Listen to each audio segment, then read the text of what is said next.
জাতির জনক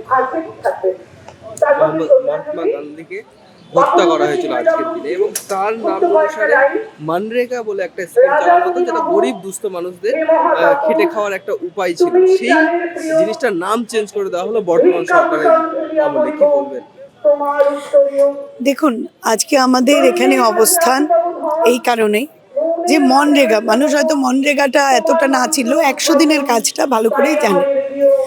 একটা সময় ছিল যখন করোনার টাইমেই দেখেন, কিছুদিন আগেই ঘটে গেল, তখন কিন্তু এই 100 দিনের কাজ মানুষকে বাঁচিয়ে রেখেছিল। তো ডক্টর মনমোহন সিংয়ের আমলে এই যে এত সুন্দর একটা প্রজেক্ট, 100 দিনের কাজের প্রকল্প আমরা কংগ্রেসে এনেছিলাম। এখন এটা নিয়ে তো এত কথাবার্তা, কেউ তৃণমূল বলছে কেন 100 দিনের কাজের টাকা পাওয়া যাচ্ছে না। এদিকে কেন্দ্র সরকার যদিও স্বচ্ছতাটা গান্ধীজির চশমা দিয়েই দেখে, কিন্তু কোথাও একটা গান্ধীজির নামে ওদের অ্যালার্জি আছে। কারণ কি, ওই যে আমি আগে আপনাদেরকে বলেছিলাম যে দেখবেন মোদিজি বাইরে বিদেশ ভ্রমণে দুদিন পর পর যায়, কিন্তু ওই বিদেশ সফরে গিয়ে যেখানেই বলুন, সেটা লন্ডনে বলুন কি সেটা আমেরিকায় বলুন, যেখানেই হোক, উনি ওখানে কি গডসের মন্দির পান না, গডসের মূর্তি পান না। সেখানে জাতির জনক গান্ধীজি এই 8 ধুতি পরে দাঁড়িয়ে থাকেন, আর ওনার সামনে নতমস্তক হয়ে ওনাকে নমন করতে হয়।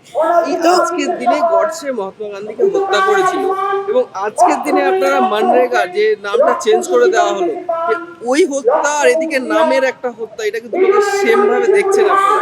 দেখুন, আজকের দিনটাকে আমরা এই কারণে বেছে নিয়েছি। দেখুন, আমরা গিয়ে কারোর পার্টি অফিস ভাঙচুর, মারধর, আমরা এটাতে বিশ্বাস করি না। কারণ আমাদের দুটো হতিয়ার, একটা হলো সত্য, অহিংসা, দুটো। তাছাড়া আমাদের নেতা রাহুল গান্ধী যেমন বলছে যে ডরো মত, ঠিক সেইভাবে গান্ধীজি বলেছিল ভয়কে জয় করতে হবে। উনি শুরু করেছিলেন জেল ভরো আন্দোলন, আর ধীরে ধীরে অসহযোগ আন্দোলন। হ্যাঁ, আমাদের এই যে বিদেশি পণ্য বর্জন থেকে শুরু করে সবই, দেখুন এই যে গান্ধীজির যে চিন্তা ভাবনা, যে বিচারধারা, আমরা তারই চিন্তা ভাবনার মধ্য দিয়ে গিয়ে একটা অবস্থান, শান্তিপূর্ণ অবস্থানে আমরা একটা প্রতিবাদ জানাচ্ছি। কিসের প্রতিবাদ? আজকে রামজি, রামের নামে আছে রাম রাজত্ব বলতে আপনি কি বোঝেন? যেই রাজত্বে প্রজারা শান্তিতে বসবাস করে। কিন্তু এখানে এই যে রামরাজ্য করে চিৎকার করছেন মোদিজি, এখানে শুধু নামটা দেওয়া হচ্ছে রামের, এটা তো মোদি রাজ্য। মোদি রাজ্যে কেউ শান্তিতে নেই। আর এই বিবি রামজি বলছেন, এদিকে যারা 7 দিন কাজ করে ধরুন 7,000 টাকা মাইনে মানে পাবে 100 দিনের কাজ। আপনি যান, খবর নিয়ে নিন গ্রামেগঞ্জে, যে ব্যাংক থেকে ওরা টাকা তোলে, সেই ব্যাংকে যখন ওরা টাকাটা তুলতে যায়, 7,000 টাকার জায়গায় দেখবেন 3,000 টাকা ধরাচ্ছে, ধরিয়ে বাকি টাকাটা কাটমানি এই সরকার। তো এই যে ইউপিএর সময় মনরেগা যখন চালু হয়েছিল, তখন আপনি খবর নিয়ে দেখবেন 90% টাকা আসতো কেন্দ্র থেকে, 10% জিম্মেদারি ছিল রাজ্যের, এবং কোনো দিন কোনো টাকা বকেয়া ছিল না।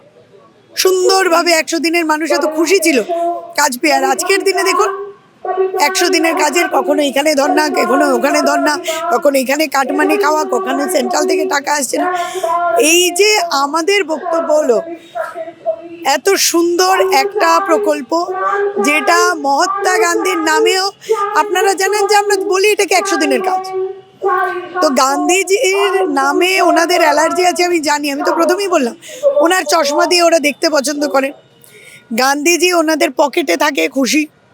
কিন্তু গান্ধীজির যে বিচারধারা, গান্ধীজির যে ভাবনা, সেটাকে বুঝতে গেলে এই মোদির মতো ব্যবসায়ী সেখানে কোনোভাবেই কিছু করতে পারবে না। দেখুন, আমরা একটা প্রতিবাদ পুরো ভারতবর্ষ জুড়ে হচ্ছে, এটা কিন্তু বাংলায় না, যে 100 দিনের কাজের যে আজকে ভোগান্তি, সেটা যেন ঠিক করা হয়। এবং তার সাথে সাথে এই যে রামের নামে বজ্জাতি শুরু করেছে, আমরা চাইছি এই রামের নামের বজ্জাতিটা বাদ দিয়ে গান্ধীজি, দেখুন হিটলার হতে চাইছে।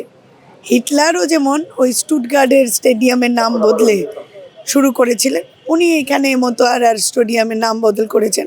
উনি মনে করছেন ওনার নামে থাকলেই যে আমি মোদি, নরেন্দ্র দামোদর মোদি, কে একটা এলিয়েন, যে উপর থেকে টপকেছে নইলে গঙ্গা পড়ে উঠেছে সেটাও বুঝতে পারি না ঠিকঠাক বায়োলজিক্যাল